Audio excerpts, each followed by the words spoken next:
Welcome back to the channel. You know, we got the Valentine's Day sale coming up, and I guess I've just been feeling the love. Some would even maybe say the brotherly love since this last Sunday. That's right. We're going to cover every single one of these champions that is going to be for sale, and I'm going to rank them, and I'm going to talk about like what they can do. I've done standalone videos, of course, for Iceman, She-Hulk, and Ultron. I will link those in the description, but we're going to talk about all of them today and let you know, like, hey, if you get them in the sale, we don't know exactly what the sale is going to entail, how it's going to work. But if you decide to participate, you get them, or maybe you wouldn't get them because they come to the basic pool, you can know at least what I think about them. So we're going to start off first. Like, I don't think this is going to shock anyone. I think she's the least valuable. I think she's gonna have the least value on your account, least amount of places you're going to use her, probably not gonna be very good in Battlegrounds, not gonna be very good in War, not gonna be very good in questing, well, on a relative basis. So let's go ahead and talk about what we've got here. These fights, unless I call out specifically that they're not, they're going to be an Act content, Act 9. So this is a pretty tough fight, actually, against Tigra. I've been enjoying testing champions here, really test their flow and their damage output, because Tigra is going to be healing, and you also have to be mindful of whether she or you is going to be getting the unblockable. Now, Gwen, you know, if you're gonna rank her, you probably want her awakened. For that reason, she is, you know, the plot armor. Gwen's read the comic books to know that the main character doesn't die, preventing her from losing more than 82 or all the way down to 51% of her health. So there was a fight a long time ago, I think it was like a Grandmaster fight or something like that, if I remember correctly, where you could utilize this in your favor, push them to special 3 and that sort of thing. It's not amazing. Also, she reduces her opponent's defensive ability accuracy based on her current combo, so that's good too, but you gotta play exceptionally well, and we have so many other champions who are doing that so much more efficiently, let's call it. And then the big thing we have going on here, and you can see this, is off of her SB2, she does have an Enervate debuff, preventing the opponent from gaining power when struck. That's pretty massive. That alone is pretty massive. You can see we have it up on Tigra, and then the bleeds that she's getting up there can refresh that for you, right? There's a little bit of RNG in playing Gwen as well too. And then I do have her synergized with Isophine. Really cool synergy here. She's got like a full synergy team, but for me, if I've got a whole full synergy team going with a rank 3 7-star, I want to see more tthan this. I want to see more than this. But the synergy is actually pretty good for Isophine as well. So if you like Isophine, you got Isophine, you've got Howard the Duck, you've got Spider-Ham and all that good stuff. Maybe she's someone to look to, but please, unless you just really love her, don't go out and spend your money or your hard-earned units on trying to get Gwenpool, okay? I really like her. There was a time where this is like 6, 7, 8 years ago, where I enjoyed playing her. She's a lot of fun. Don't get me wrong, the damage can really get going, right? Especially that synergy with Isophine. But man, please don't do that unless you just really want her for some specific reason, all right? All right, now let's move on. And I know this is going to be really difficult to see Iceman as the 5th best. The pool is actually pretty darn good, okay? Let's go ahead and just go into this, though, with Iceman. All right, so we're going to be showing these fights. Now, this is going to be a full synergy team and running recoil. And in my opinion, that's kind of what you need to do in order to get good damage. Like, this is actually be pretty darn good. When you look, this is like an 800, I think, health pool. Gambit, we're also going up against a node that's asking us to have multiple immunities. I think it's like 3 of them. That's one of the best things about Iceman, is all of those immunities. And the other good part is Iceman synergy partners, at least the ones that I'm showing, right? I try not to add in the ones where you're like, dude, I don't want to waste a spot there. Look at that. That's 117,000 crit off the SB2 with an even larger red number, right? So you might need to watch the whole video here, but let's say you get him, let's say you pull him. I do think he's worthy of ranking, right? He's going to be on my general tier list with the Illuminati and Special Wizards. He's solidly in that 3rd tier where we're like, dude, yeah, he's worthy of ranking to the highest level. If you know what you got there and you want to use him, go for it. I think he's going to be great for your up and coming. Like, if you don't have a super mature account and you're looking for all of these different immunities, then I think he's going to be fantastic for it. He can shut down evade. I think you're really going to want him at Sig 200 for that, though, right? You're going to want to start off the fight with the Cold Snap. I always get my Cold Snap and my Frostbites confused, but you're going to want to start that off. So you've got that evade counter right away. And then he does become a bit of a dual threat in Battlegrounds. I definitely a defensive leaning dual threat, more and more champions have been coming out with cold snap immunity, and they're champions that are often in decks. So don't think you're going to be able to get in there and just plop him down on defense and he's going to get wins for you. But if you do rank him up and you bring him into your deck, he's going to be someone you can use strategically. Like, to me, this is a much better version of, like, let's say Electro or something like that, where it's a little bit cheap. Cheap's not the right word, because you got to be smart and use strategy on it. Maybe let's call it a little bit of cheese. But he's someone you could use. He does shut down the evade, and then he's got like tremendous set of immunities, like the Incinerate, Nova Flame, Bleed, Poison, Cold Snap, and Frostbite effects. And without the full recoil and the full synergy team, his damage isn't terrible. It really is not terrible. There's just some tension for me in his abilities and his loop and his kit in the fights you want to take him for, and then getting the most out of it. And then the longer a fight can take, a little bit more can go sideways. If you're interested in him, or if you've pulled him and you're like, hey, should I keep going or whatever, go ahead. You can obviously ask me. You can come and ask on my Discord server. There's always so many smart people who are willing to answer questions. Or you can go ahead and watch the full review video that I did that will be linked in the description. All right, let's go and move on to the next champion. Okay, coming in for me at the number 4 spot, it's like default advice. Now, come in, tune into my live stream. I'm going to live stream this event on Friday when it goes live. I'll be there, going to analyze the sale, because again, we don't know exactly what's happening. So I want to give out advice and answer questions, those sorts of things. And knowing me, I'm going to get at least a few things and we'll have a bit of an opening. Now, you'll see me actually very excited to get She-Hulk. As far as my own personal list is considered, she's going to be higher up. But as far as like giving advice and those sorts of things, I very intentionally called her overhyped. And I meant that, because if you already know what you're getting, right? Like, I'm not going to hide the ball, right? MSD obviously shows insanely powerful things with like 2-star She-Hulks, and it is very real. But I want to make sure my viewers also know this is an insanely high-skilled person pulling these things off, okay? The highs are with her are going to be outrageous. I could have made a video of so many insane highlights. This fight right here, this is against a 1.1 million Hyperion. It's going to go pretty damn fast. We're only going to be throwing SB1s over and over, which is going to be landing exhaustions. And it's going to end in a 50,000 medium crit. Once the fight starts going well, right? Because you see the passive furies up there. Once it starts going well, because that entices the opponent to throw their specials more, right?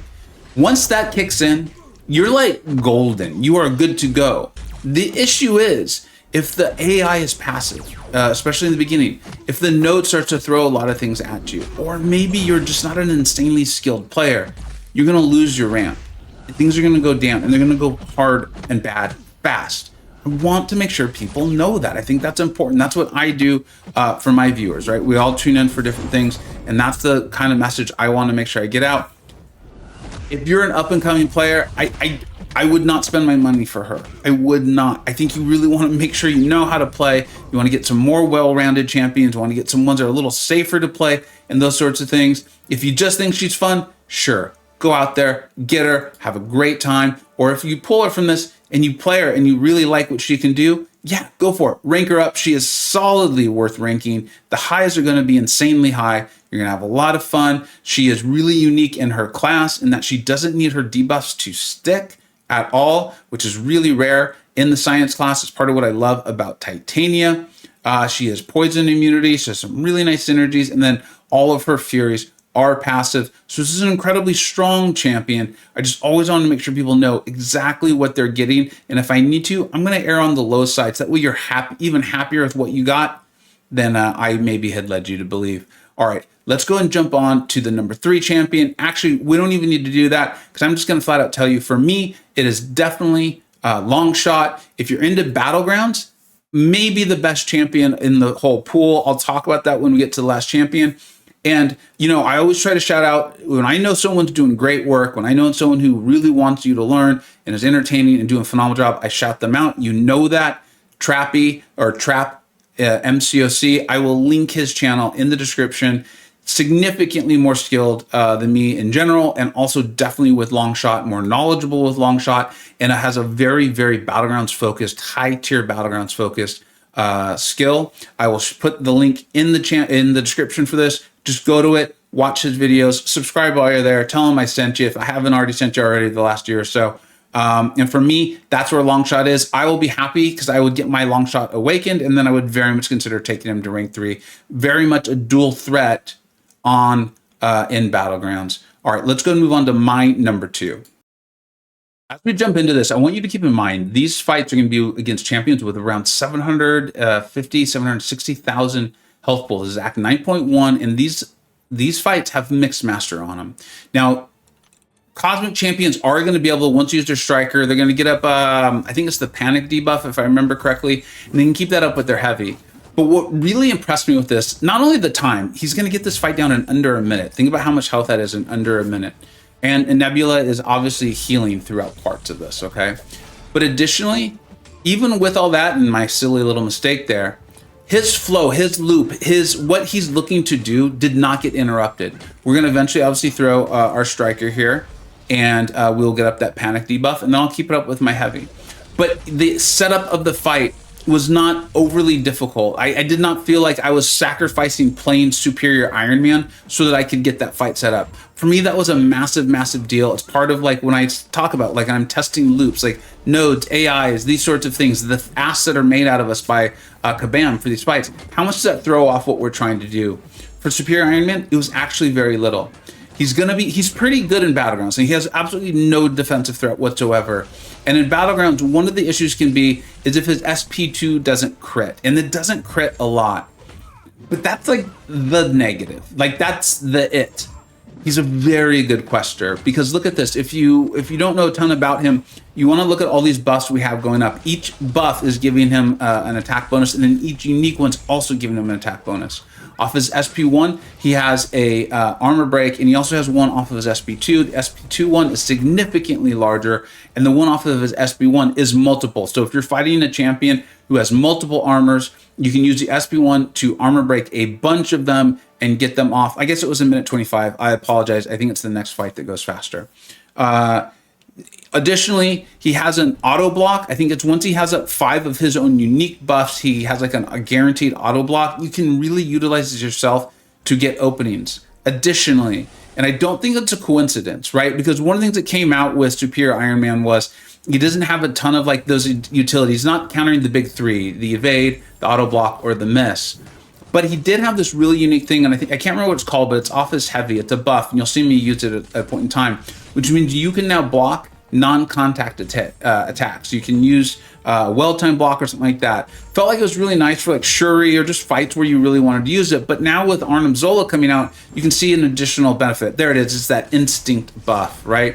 And then his play loop is really simple. You can intercept in a medium or into combo in a medium for the buffs. You can intercept with a light or into combo in a light, again, for the buffs, whether you want to refresh or get new ones or get a unique one, I'm sorry.